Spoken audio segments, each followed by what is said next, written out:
I'm Denise Joswack, AIA President and AIA Research Academy Co-Chair. The AIA Research Academy is made possible by a generous donation from the Gattefossé Foundation, and our presentations are free for everyone. So if you're watching, welcome. And we also offer mentoring through the Research Academy. And if that interests you, I'll put a link in the chat. So just put it in the chat if mentoring interests you, and then you can follow up on that. And we will offer free mentoring through the end of 2026. The presentations are always going to be free. If you have any questions during the presentation, go ahead and put that in the chat as well. And then I will be monitoring that. And then when either Wendy takes a break or at the end, then she will answer the questions. So tonight we are honored to have Wendy Maddocks here with us. As an experienced author of many different articles and many different journals, Wendy fully understands the highs and lows of getting work published. There's so many options when choosing to publish, and if you choose the wrong journal, it can even be detrimental to your reputation. Drawing on her personal and professional experiences, Wendy can help you start that first part of your mission. Welcome, Wendy. Thank you, Denise. It's fantastic to be here, and thank you to the Gattefossé Foundation as well for making this happen. So I'm going to share my screen with you guys. I'm from New Zealand, so I have a New Zealand accent, so hopefully that's not a problem for anyone, but if you're not sure, just please ask, because we do have some quite colloquial terms. So I'm just going to share my screen and just make sure that it is all working and that you're all seeing the right screen. So hopefully you're all seeing a nice purple screen there. Thank you. So I'm going to say kia ora, which is greetings in Māori from New Zealand, and I'm really, really excited to be presenting the first of these 4 lectures around publishing and sharing aromatic research.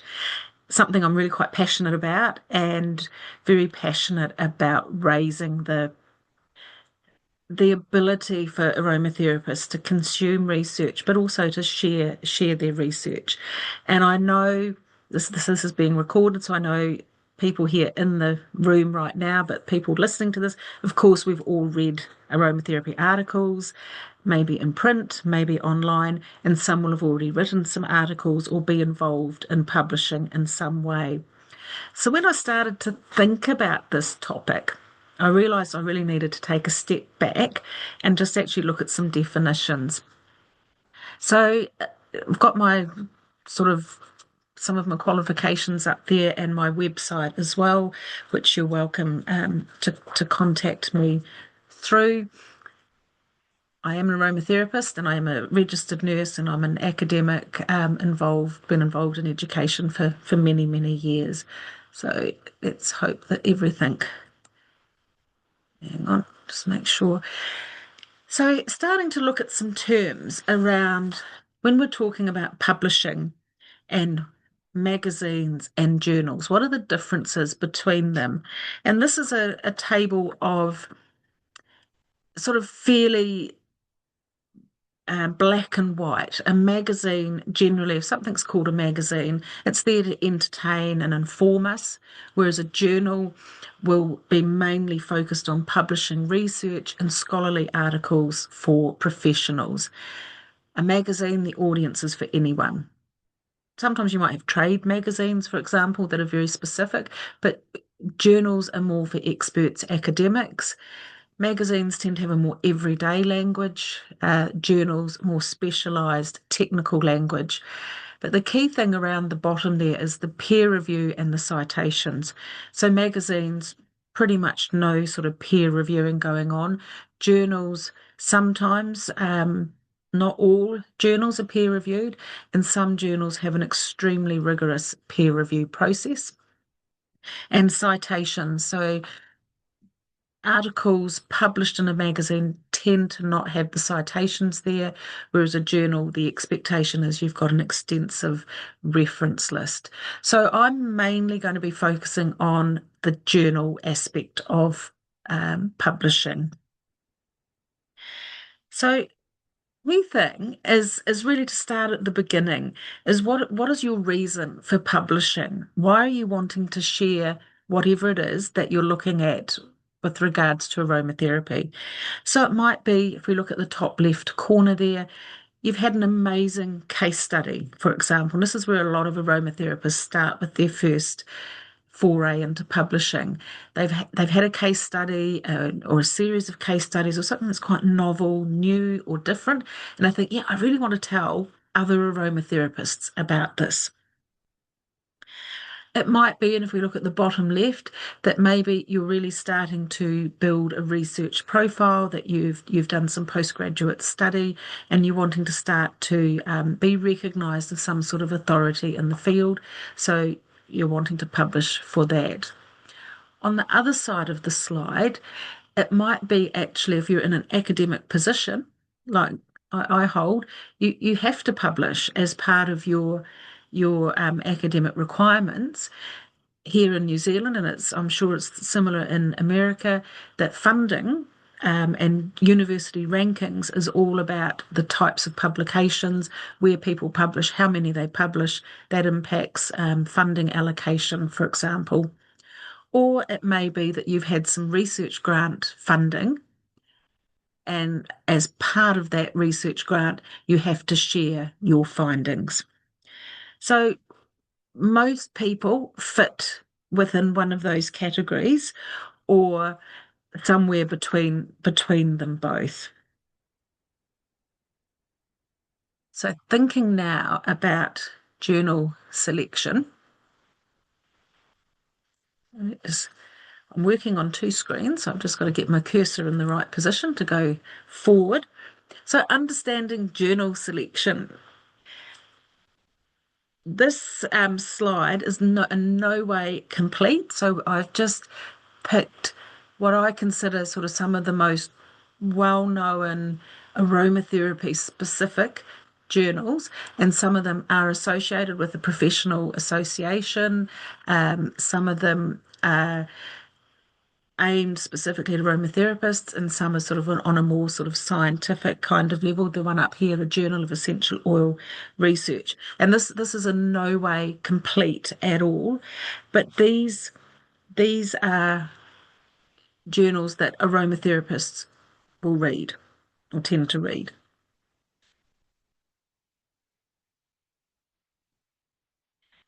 Thinking now about then why journal selection matters. So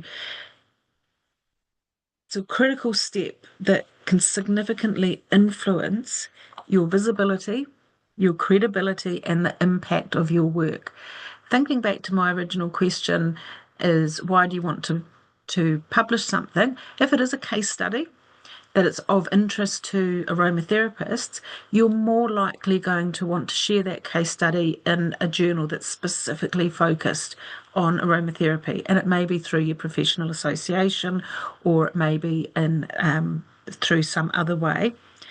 But if there is other needs for that, then you might need to branch out your journal selection a little bit wider. So thinking about who's going to be reading your work. Is it only aromatherapists? Is it of relevance to other health professionals? Is it something that it actually is more of a community kind of focus, or is it something else again? So thinking who is your audience?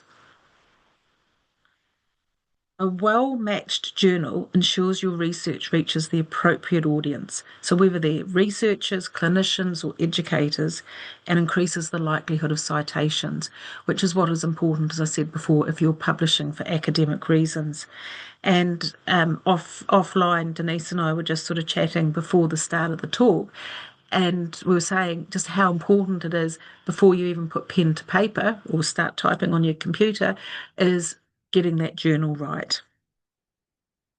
And if you submit to an ill-suited journal, so it's not an appropriate journal that deals with your topic, for example, can lead to unnecessary delays. So you might have done a beautiful case study and you send it off to a journal, but they actually don't publish case studies. They only publish clinical trials, for example. So your work is sitting there, and while you've submitted to one journal, technically you can't submit anywhere else.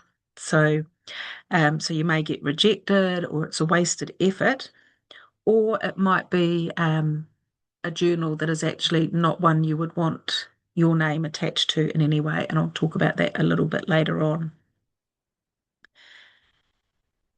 So, a journal, for example, focused on clinical aromatherapy might not accept theoretical or botanical studies or studies that are related to, like in a laboratory with petri dishes. Um, and also, the prestige and indexing of a journal will affect how your work is perceived and assessed.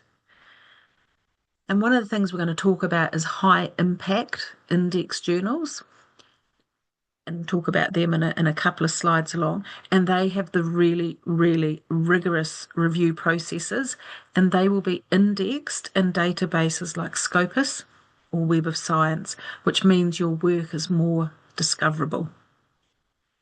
So journal selection is not just a logistical decision, it's a strategic one, particularly if you're looking at a research trajectory.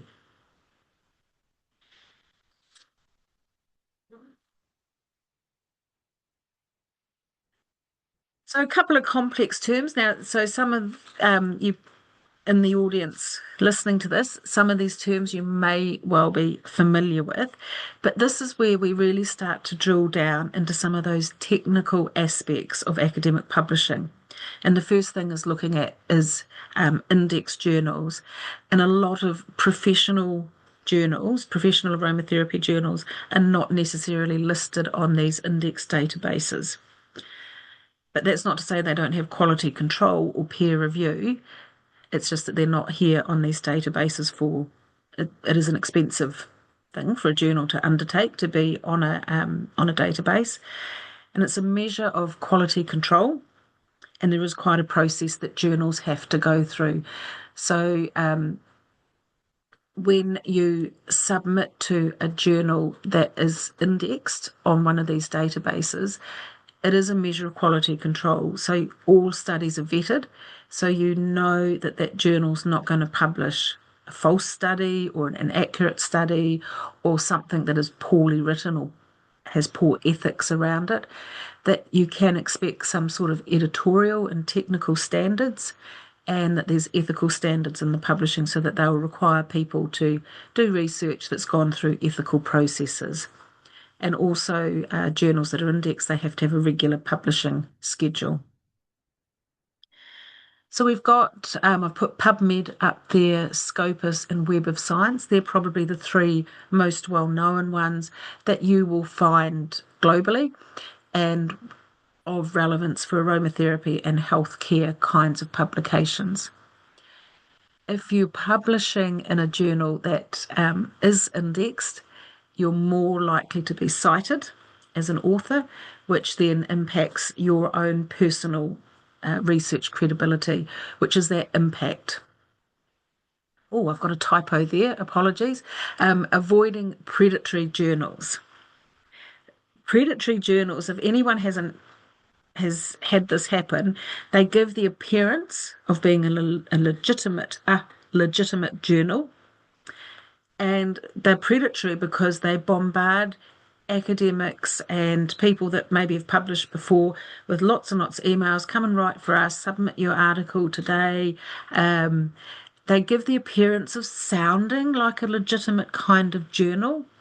So if I'm talking from a nursing perspective, for example, it might say something like nursing research today, and there might be some other word in there. So you might think, oh, that's the nursing research journal, but it's actually not. They tend to have a very low charge for publishing because what they want to do is get your name into their journal to say, XY Denise Joswick has published with us. She's a well-known expert in this area. So it raises the journal's credibility, but lowers your credibility. I got caught out early on in my publishing career that I thought, great, I'll write something. This journal was contacting me. I was quite flattered that this journal was asking me to write for them. I submitted an article. It was published. And I was actually reprimanded by my employers, my academic institution, because they said that actually discredits us that you've published in that journal. So it was a fairly low key sort of topic that I published on, more of an opinion piece, but it's like, oh, okay, I need to be really careful here. But these predatory journals, as I say, they look legitimate. They may have some sort of publishing charge, but they don't have that scholarly integrity. They offer to publish your work really quickly, so there's a no peer review process. They may have false editorial boards, so they're using names of people who appear to have a legitimate sort of position, or they're actually illegally using someone's name and image. Content may be AI written, plagiarize content, and spam. Or they spam early academics, and basically they weaken trust and flood the market with poor quality research. So a little example of got to work at the moment that's in press with a journal, and as part of the process of writing this piece of research, and we were looking for other articles to review for the literature review, we just found so many international journals in typically Middle Eastern countries. The same article would be in three or four different journals, but they'd slightly mixed up the name of the authors, or changed the name of the authors, or changed the title, and then we'd go in and read the articles and think, actually, this is exactly the same piece of research, and they're predatory journals. So publishing in an indexed journal proves some legitimacy. But a little example there on, I had a look on the Scopus database that my university subscribes to and has a APC, which is a processing charge. So the university pays the fee. Not one of those 3,145 journals had aromatherapy in the title. So if I was going to publish in one of those Scopus journals, I'd need to look wider for that. So the next sort of technical thing is citation scores versus impact factor versus the H index versus the SJR, which is like the journal ranking. I'll just have a drink of water. So these are the things, these are what are called metrics, journal metrics that you're looking for. So the first thing here is the Elsevier, which is a big publishing company that you're probably familiar with, and they have something called Cite Score. And that's the average number of citations per document published in that journal over a 4 year period. So the higher the Cite Score, that's the implying that the journal is a higher quality. And that is based on data from the Scopus citation database, and it helps evaluate the impact and visibility of a journal compared to others in the same field. So if you're weighing up two journals and a Cite Score, like a low Cite Score might be something either no Cite Score, or it might be around less than 1.5, or it might be quite high, 5, 6, which are very, very hard journals to get into. The impact factor, so that's the Clarivate citation report, so that's another sort of different journal metric. And their one is if a journal published 100 papers in the last 4 years, and those papers received 250 citations, the Cite Score would be 2.5. So that's actually quite a good Cite Score. The H index is for the individual researcher. So anyone who's published in academic journals will have what's called an H index, and it's how many times your own paper has been cited by other people. So why does this actually matter if you're publishing? So those higher scores for journals indicate that those journals have a greater influence across a specific field. So for aromatherapy, as I said, if we're not aromatherapy journals are not in that Scopus database, then aromatherapists need to be looking at other journals from other health disciplines. Um, the site score includes all document types, so articles, reviews, conference papers, whereas the impact factor, the Clarivate impact factor, is just published articles, so it's quite restrictive. And you use this information, these journal metrics, to help you decide where to publish. And librarians will use it for subscriptions, and institutions will use it for evaluations. And I don't know if that's come out terribly well on the screen, but this is the Clarivate journal citation reports. So they looked at 22,249 journals, and they just sort of give some metrics around that. So it just sort of helps you. Clarivate is not a publishing company, but they sort of collate information, whereas Elsevier is a publication company, and that's only their journals that come under their publishing. Is there any questions at this point? Because it's sort of a bit of technical stuff. I can see some in the chat. Is there anything, Denise, that's sort of relevant for right now? So the only question was actually one of your first slides where the different journals were on there. And the Hmm? question was the one on our right, which looks like aromatherapy, what that journal was. Okay, yep, I'll nip back to that slide. The up the top right, It must be. Yep. yeah, the International Journal of Aromatherapy, which I don't think is in publication anymore. And that was a British published journal up until about the mid 2000s, and it was replaced by another journal, I think, or got sort of swallowed up into another journal. But you might still see it around. It is indexed some, and I think it's indexed on PubMed, so older articles and things might be pulled from it. It was a great journal. I think it was a monthly, and it used to be the journal. Certainly, New Zealand, Australia, Brits would be going to for that. Carol Thank you. mentioned that Ree and Bob Harris published that. And so that was Yes, probably before the IJCA, right? that's right. So I think that then became the IJCA. Yeah, which is now only published, I think, once a year or Mm, twice a year. Yeah, but it was a really good journal. But it's a lot of work running yeah, a journal, yeah. as people in the will know for sure. Okay, thank you. So we're just going to look at citation scores versus other metrics. So the site score that I mentioned before. So the time frame for that. So that's Elsevier. So under that Scopus database, it's over the last 4 years. Average citations per document, as I said. So that's reviews, conference papers, opinion pieces, articles.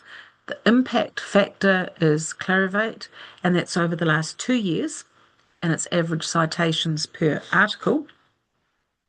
And the SCJR, so the Sci-Margo Journal Rank, that's another Scopus, very varied sort of time frame, and they give citations a weighting and the prestige of the journal.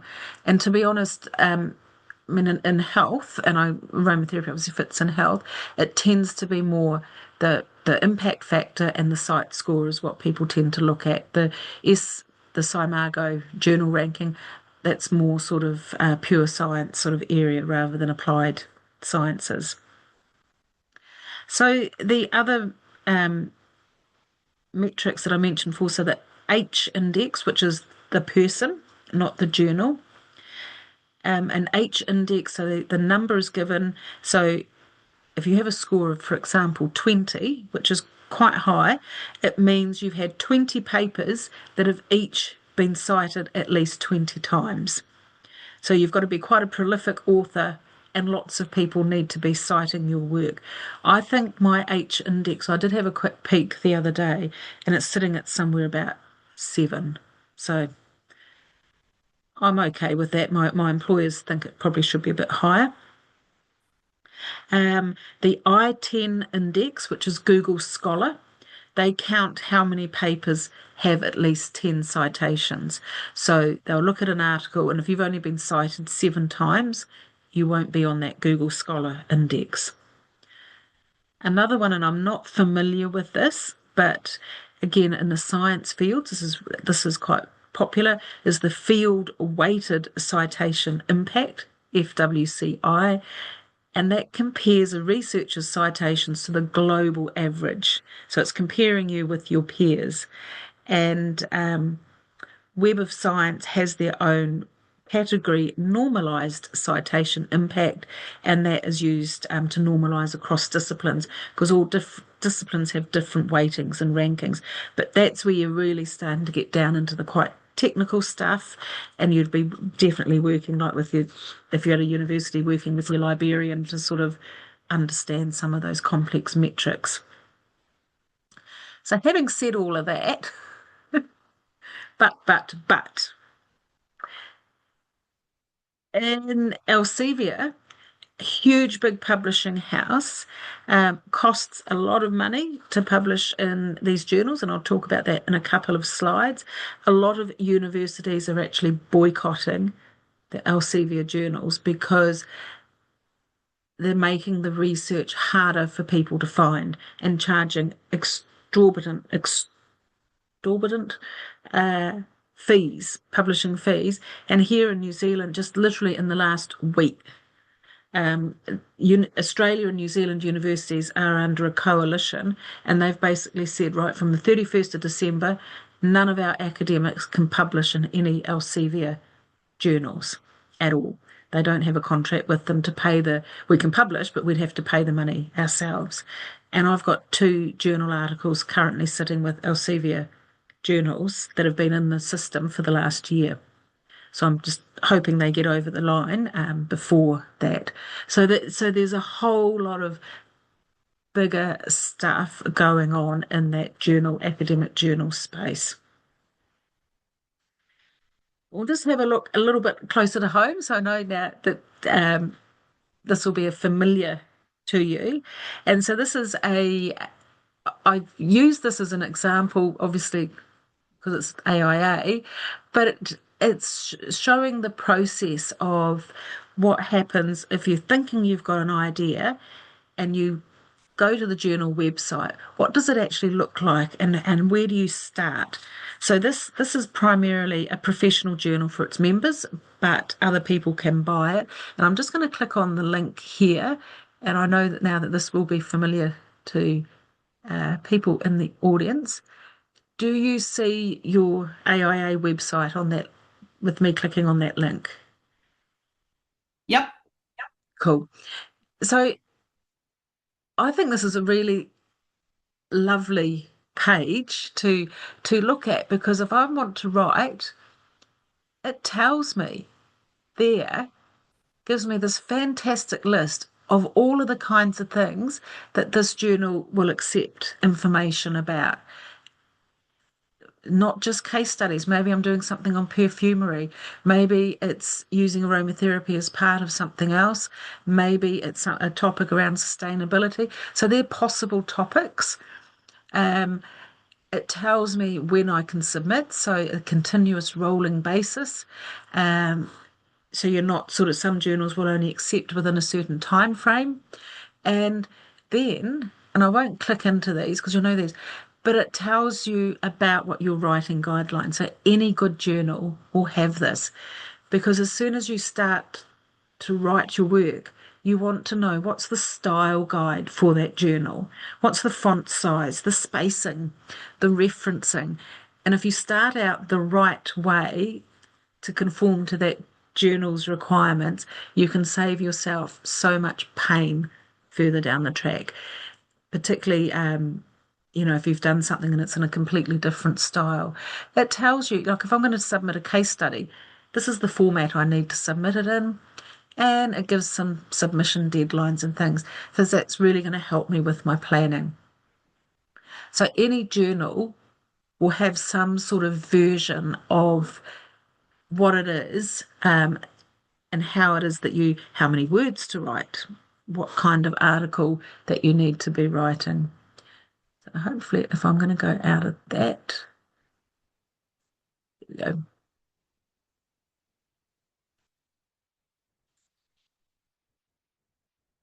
So this is the highly contentious part. Article processing charges. How much does it actually cost to publish? And how do journals make money? And this is part of what the big controversy currently is with Elsevier as a big publishing house. Professional journals usually are not for profit. They want to cover their costs of printing. They might have some wages to pay, typesetting charges, those kinds of things. That those costs obviously need to be covered, and they're membership based. And they will also sell advertising to cover the costs of that. No one is paid by a journal for their work. So, I mean, my authors writing for a journal, there may be people obviously paid who do editorial work, but um, academics and people submitting their work are not paid a fee to submit their work to that journal. A typical charge for gold open access in a Scopus journal. So gold open access means it's freely available to anyone and usually available immediately the work has been submitted and gone through all of its processes, and it might be in a preprint version online before it gets into a print version, is around about 2,500 US dollars. And that means it's free to anyone to download that journal, that article, which is a huge amount of money. It's a heck of a lot of money here in New Zealand. When I convert that to New Zealand dollars, I could fly to the other side of the world and back on that. Um, but it does mean that it's fully accepted as a preprint and it's online. So anyone that wants to download that journal article doesn't need to pay an access charge. Aromatherapy journals, or aromatherapy tends to align with the broader complementary medicine charges, article processing charges, and they're slightly cheaper. They're in the region of around about $1,200 to $2,000. That's US dollars. Nursing journals, where a lot of aromatherapists will publish, are more varied. Some society run journals have a processing charge of around $1,000, whereas if they're under a publishing house, they again can be up to $2,000. And that's with Springer and Wiley. Springer and Taylor and Francis have open access journals in complementary medicine, and they typically charge between $1,500 and $3,000. But the next part is a hybrid model, which means it doesn't cost you as the author to publish in there, but it's not open access. It's available in print, but if people want to access your work and they don't subscribe to that journal, they will have to pay a fee. And that might be access it for 24 hours and it's around about 30, 40 US dollars, or it might be to actually buy that article. So that's another way that that journal makes money. And you can see, like the hybrid model, no cost to you up front, but it means your work's not very visible, so people aren't going to find that. If you're lucky, APC may be covered by your institution, or you build that cost of publishing into any funds that you're likely to access. And when I tell people some of those prices, they're absolutely horrified. Professional journals don't have these charges, but you tend to have to be a member to publish in those journals, or there might be some other sort of requirement. Any questions at that point on publishing charges or processing charges? Yeah, Carrie Ann has one. Does the non-visible one, which is the most affordable, list the article elsewhere? Really good question. Some some university, well, most universities, as far as I know, if you're working at a university, they get permission from that publisher to upload the preprint version of an article into their university repository. So it is searchable for, and someone can find your work. But there's usually a time, like usually a delay before they'll allow that to happen. Usually about 3 months is sort of typical because uh, the journal wants to sell the copies of that journal first and give that sort of access. And I know um, IJPHA, so I'm a peer reviewer for the IJPHA journal, and I have written some work in there. And my university, we have to put it in our repository. So they wrote and got permission from the owner of that journal. And they said, yes, you can put it in there, but you must wait. I can't remember the exact time frame, but it had to be after that journal had been published and had been out for a few months, and then they were happy for that to go in there. So there's usually some sort of workarounds. Um, as if you publish in the hybrid model, you will get a used to be in print, but it's sent by email. It'll be a version that you can use yourself of the article, so you don't have to pay yourself to access it. And there might be some restrictions, like you might be able to share it for teaching purposes, but you wouldn't necessarily be able to dispense it out to hundreds of people, for example, or post it out to lots of people. That there'll be some restrictions on how you can share that. How that's monitored, I really don't know. But if you if you say, for example, hosted a copy of a journal article that wasn't open access and you were an institution or a business, that journal will probably come after you to say, hey, you need to pay us a fee for that. Yeah. So it's quite it's a very money driven process, which is why the universities, because something like the figure I was told this week, and this is in New Zealand dollars, something like 30 million. In New Zealand, we have 5 universities. Okay? 30 million New Zealand and population of 5 million people, $30 million goes to these publishing houses for open access publishing. So it's like $1 million, no, $6 million per university. So it's a big chunk of the university budget, and they don't feel like they're getting value for money. And that's similar in other countries. Thank you. Was there any other questions on processing charges? Not in the chat, unless On anyone the else ta- has a question. Cool. We've got time at the end. Okay, so now you've done all that work. You have thought, you've got your audience,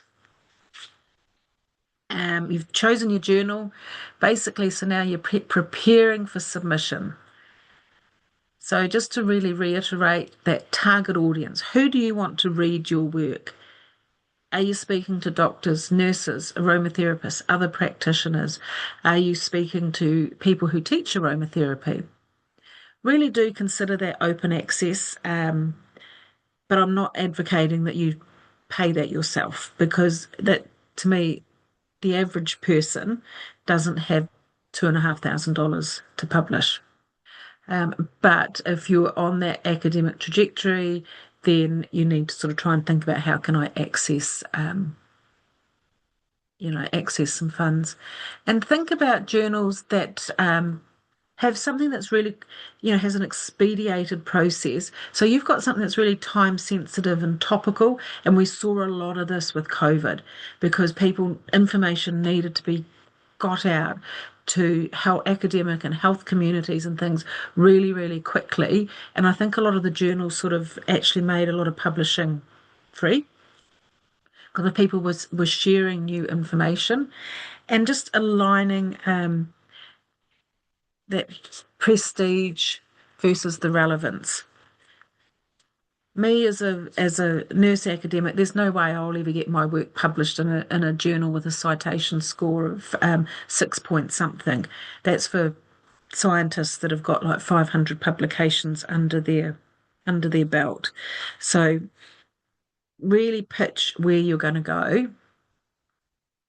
so that you're not disappointing yourself, you're not putting your effort into something that's not achievable, or in a journal that's not going to take that publication.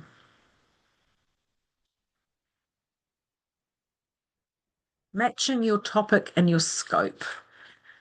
Do look carefully at the aims and scopes section of that journal to make sure that what you're thinking really does align with what that journal is and the manuscript. And I am literally just doing that at the moment this week. I'm working on a project and I'm trying to sort of look for a different journal that has a slightly different approach and thinking, does what I'm wanting to write about fit in with that? Um, Again, it's making sure it's relevant. So relevant aromatherapy journals. So there's a few out there that we know. There's a lot that relates specifically to essential oil chemistry and laboratory work around aromatherapy.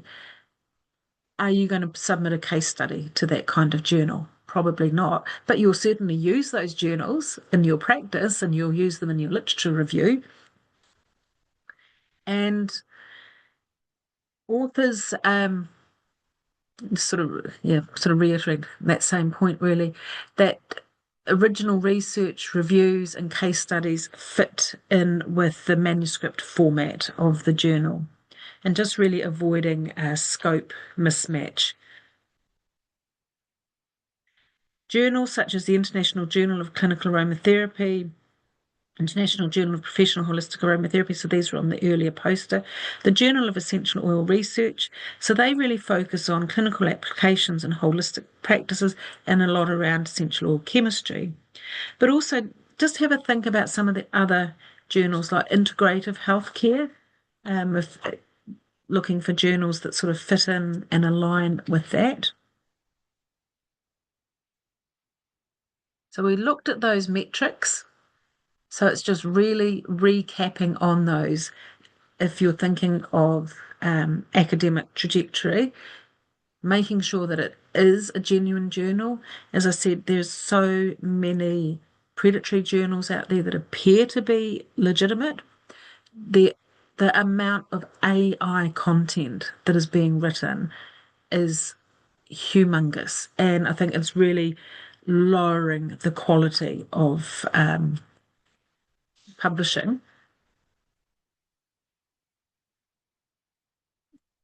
Time to publication. So again, off screen before we started, Denise and I were talking. One article that I've got in now, it's been in the publication sort of process since April, May, June, around that time. So we're now December. It's gone through three lots of peer reviews, and each time it's been peer reviewed. So we've amended the things that the peer reviewers asked for. Then um, another peer reviewer has looked at it and they've made some other suggestions, but I'll talk about that in one of my other talks later on. But just thinking 6 months is a would be a minimum time for academic publishing.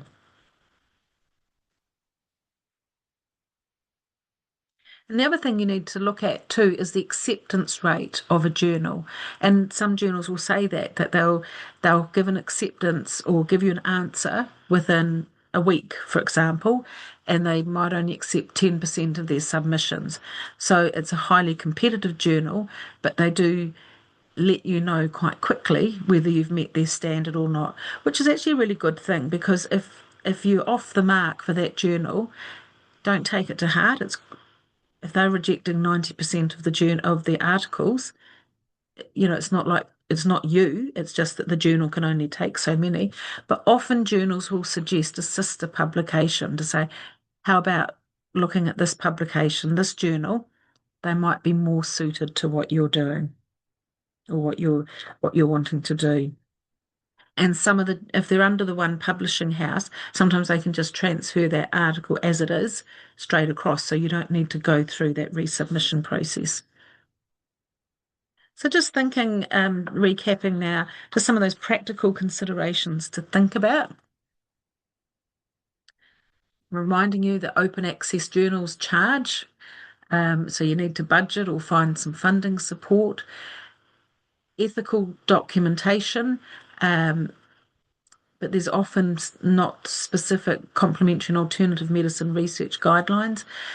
Predatory journals, you start to really pick up on those, and identifying legitimate journals, looking at a tool like the DOAJ helps with, which is a directory of open access journals and publisher reputation. So you can just quickly pop in a name of that journal to see is it legitimate.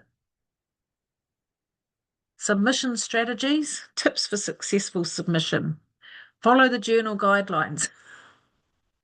I've been called out with that where I've missed some key thing about a journal. Guideline around formatting or the citation style really gets me. Craft a strong title and abstract because often that is what the journal will make that initial sort of screening. They think, okay, no, we don't want that.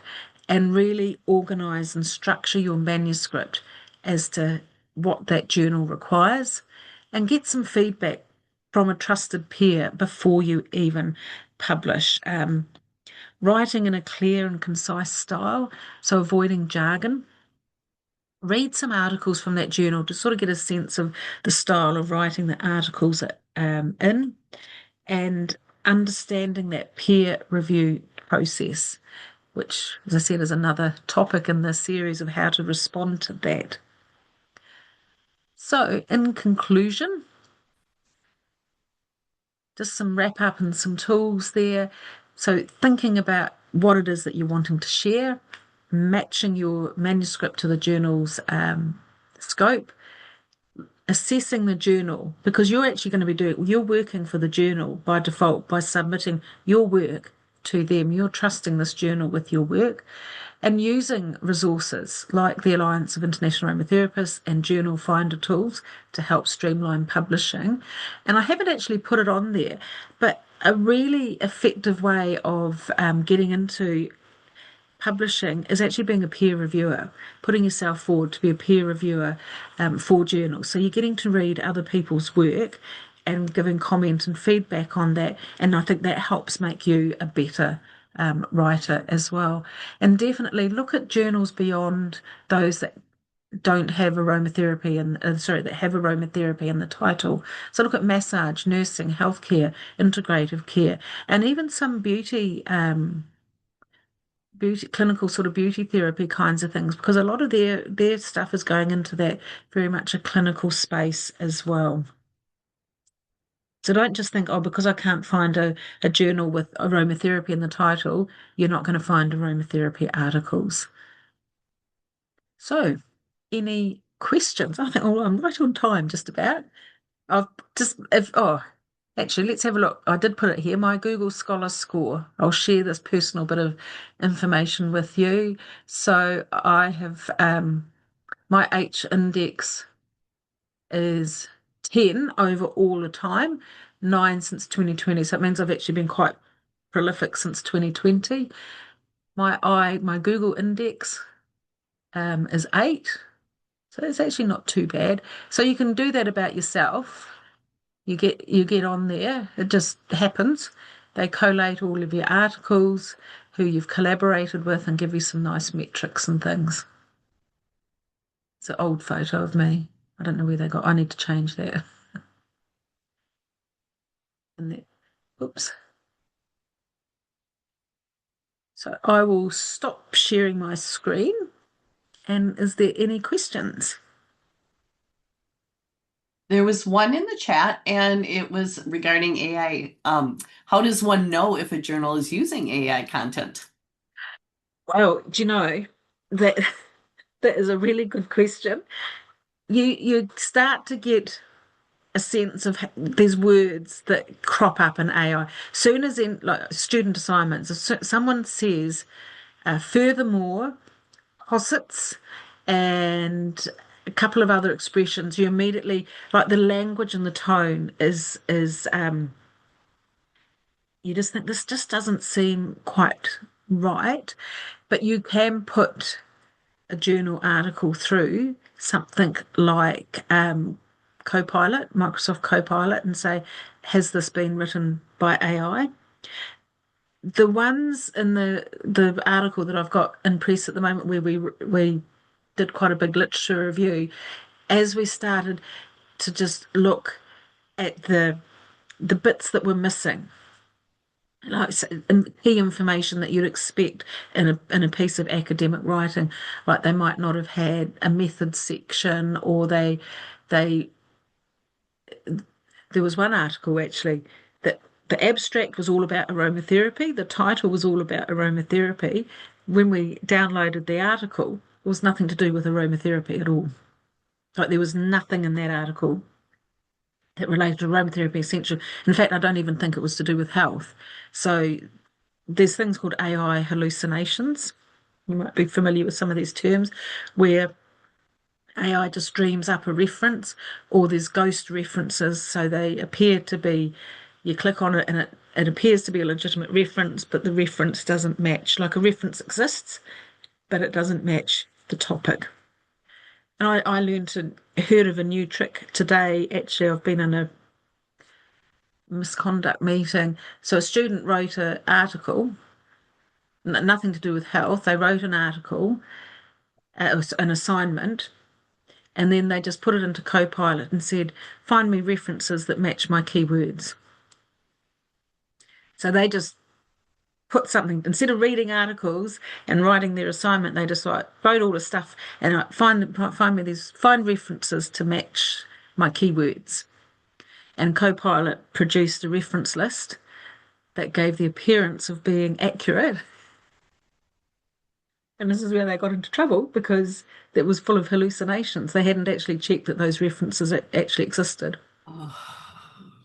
And so from a AI journal point, you look at who's written this article, what institution do they work for, what what can I find about that? Particularly if you're using it to make clinical decisions, or if you're using it to do some further research yourself, I think you've got to be even more vigilant in the last couple of years, definitely.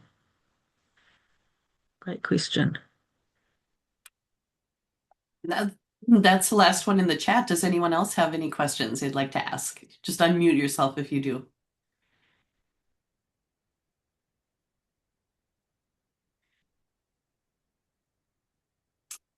Just having a quick look through. Yeah. So I had a neighbor who is very into the AI. And so he and I were having a conversation. He's a young gentleman, thank heavens. And he gave me a site I've not gone to yet, but it's called Zero GPT, and that you can put a paper or something in there and it'll check. I haven't used it. I don't know. Has anybody ever heard of it? Heard of it, and we have we have software at our university that can check for that. Um, but there's sites now you can write an article or an assignment with AI, put it through another program that makes it sound like it's not AI, and intentionally makes some little mistakes and things, so that uh, people, someone marking, if a human is marking it, they'll think, oh yeah, that can't be AI, because they've, you know, would make that mistake, whereas AI would be a bit more perfect. Um, Microsoft Copilot, I mean, ChatGPT, I've put things in there and asked it questions, and it's just come up with, I've asked it questions about my own work just to try it out, and it Yeah. just comes up with absolute rubbish, completely false things. The scary thing I think at the moment that a lot of journals seem to be doing is making their articles into podcasts. Mm. And they're completely AI. There's a male voice and a female voice, and they're talking about your article. And I've done this where I've put a couple of my articles in, and it's scary. It comes out within minutes. That Wow. there's a 10-minute two people. Ah, yeah, this article written by Carol. Oh, she lives in Texas and she writes a lot about this, and the other person will be like, oh wow, that sounds really interesting. Tell me more. And if you didn't know, you would think you're listening to The two two. humans in a podcast. Wow. Yeah, yeah, absolutely. Mimi, the algorithm because it doesn't check for accuracy, and we're people are using AI more and more, and there is some good things about it for sure. And I think when you delving into, and it is a lot of journals now require you to sign a declaration. Have you used AI? Because they'll certainly put it through an AI checker, and if it appears to be AI written, then you'll reject it, and that's it. Yeah, yeah. Wendy, I have a question to ask you.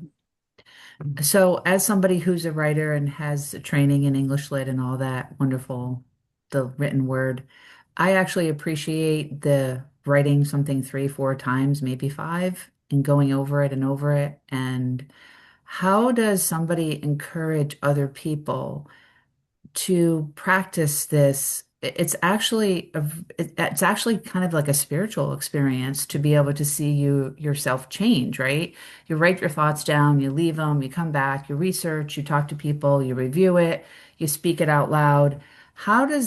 How, like as an educator, how would I get that across to somebody? No, please don't use AI. And they say, oh, I'm having educators tell me personally, let's just put this through AI, my content. And I'm saying, please no, I want to use my own voice. Is there a way to Yeah. stand out without sounding like I'm a rebel, but I kind of am a rebel? Like, what would you suggest? Really, really good question.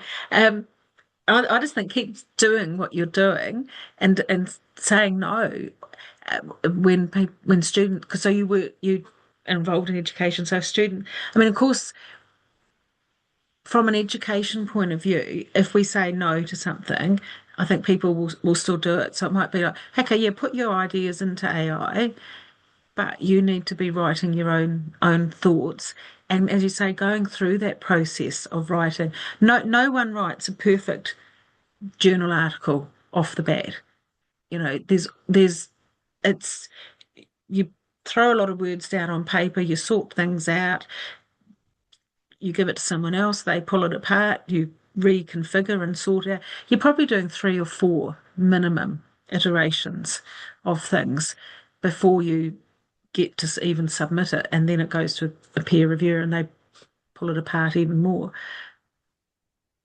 So it might be like you might for example, you might say you're doing, keep it really simple. If you're doing a case study and you're writing up your case study and you think, oh gosh, that person had that condition. They had, I don't know, what's an easy condition? Myalgia, myositis, or something like that. And in Microsoft Word, there's something called Kenius, and you can click on that and you can find references that relate to that word that you're looking for. So you might use it that way to think, oh, I just want to quickly find some more information, or was there any literature or any studies done? So you're using it as a tool to help you with that, but you've still got to make a judgment about the quality of those references because there's no guarantee that what Penius is suggesting to you is legit. So you're still going and looking at that reference and reading the article and things like, does that help me with that? Yeah. I think we're in a very scary time because we're stopping people thinking, critical thinking. Mhm. But I've done for myself where I was asked to teach someone else's class at quite short notice, and there was all these course readings, and I thought I haven't got time to read these before I give the class, so I did put them into Copilot and I said, "Can you just give me a quick summary of this article?" And it did. It gave me one page, and I thought, oh, okay. So I still did end up reading the articles, but it just like quickly gave me the key bits of information in a very time pressured space to be able to step in quickly and support that class. Yeah. All right. Any other questions? Okay. Oh, Me. Yeah, yeah. absolutely. Absolutely right. And that when you think, the digital natives, the 20 to 25-year-olds, they just can't filter out, I think, information. Yeah, very, Yeah. very scary. Mm. Yeah. And we see, I know, not quite aromatherapy, but in the herbal world, I saw some discourse online recently about the amount of books for sale on Amazon that are just AI written herbal texts, like how to make homemade formulations and things. That's really scary. And I'm sure there's probably aromatherapy ones, like aromatherapy books that have someone's just popped through AI to write a quick little manual. So, Wendy, on a quick note, is there a way to make it look cool? To go to PubMed, like, is there a way to make everybody be so excited to get to the root of something? Or is that just something that you just have to be born with? I don't know. I I think if you educate, you've got to be passionate yourself, and it certainly sounds like you are. So have that passion come through, and get your students to use those tools and say, let's here's a question, let's look at this topic from an aromatherapy perspective. You look it up on PubMed, you look it up on Google Scholar, and you go to ChatGPT and let's see what you come up with. And make it a little activity and like, oh my God, look what came up. Yeah. It's a I think great it's idea. just, Thank yeah, you. because you've got to, we want our future aromatherapists and healthcare professionals to be good and to use the evidence, but be able to know that it's good stuff that they're using. Yeah. Yeah. Yeah. All right. Well, thank you, Wendy. This was really important information, and we have a lot to think about. So, we really appreciate you talking about this important topic. Thank No, you. great to meet you all, and hopefully might see you in the new year, and Merry Christmas and all of those season's greetings. Yeah. So Wendy will be giving three more presentations, two of them in person, and then one that will be a video that she will send us just based on dates. So the AIA Research Academy, is offering two presentations in January. One will be on tables, charts, and figures, and details to follow on that. The other will be the second of the four that Wendy's presenting on January 28th. And it's the Hypothesis Hustle, How to Craft Your Research Hypothesis. I love that title. And then I did want to mention too, because our November group mentoring series went so well, we're offering two more. So we'll be having a group mentoring series in January and in April. So watch for details of those. And again, thank you for joining the AIA Research Academy and have a lovely rest of your day. See you later. Thanks, Thank Wendy. you. Bye. Bye.